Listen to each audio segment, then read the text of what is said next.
not just, your average like hobby, it's like my world practically. I'm planning to go to Brent Street next year in Sydney and move up there and do a full-time course for a year and hopefully go into the industry and move on to like theatre work and cruise ship lines and all this kind of stuff.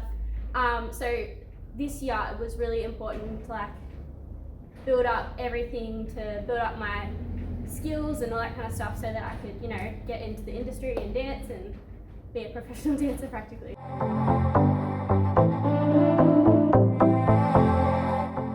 Well, definitely, because up in Sydney, everyone's still been doing classes, and of course I'm going to go up there next year. So for me to not have all this, for me to not have all this training this year, it's kind of, all my training's kind of gone down the drain, gone backwards. We've not had the same like standard as what they've had. So going up there next year, it's going to be really hard, and like I'm not going to have the same skills or the same practice that they had last year.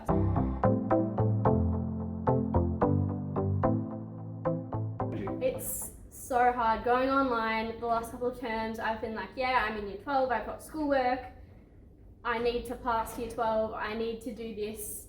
Dance is there for fun, dance is there for my career, dance is there for this, but dance is also there for my community and my friends, and it's been really hard not seeing them, and just seeing them through a screen is not the same as coming here and like being with them and having a joke and all that kind of stuff. So like motivation wise, getting to class and stuff has been really hard. It's been really hard sitting there going, oh hi, through a little Zoom screen.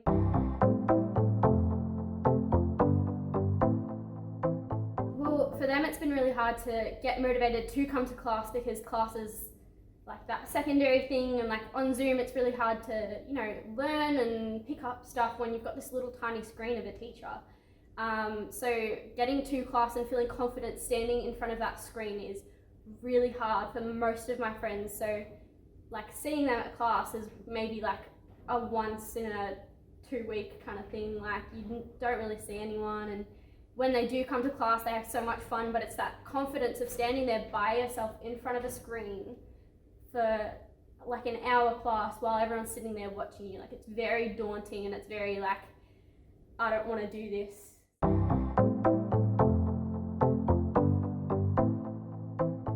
It's really impacting like girls' confidence and their motivation to do stuff and be active and do all these things like dance and stuff like that. And so like to go back earlier, to see our friends again, to enjoy class, to see people, all that kind of stuff would just be like so much more of a relief, so much of a better way to end this year of what it's been. Yeah. We all know 2020 has been pretty horrible, and you've heard it fair straight from Zoe. It's really important, and the message has to be quite simple. People like Zoe are doing this as a career and want to make it a career. There's others that do it for fun or to keep fit, but we can't afford to have these kids sitting at home behind a Zoom camera when they can be safely in an environment like we are today and getting out, getting active, and making sure that they're getting the best out of everything they do.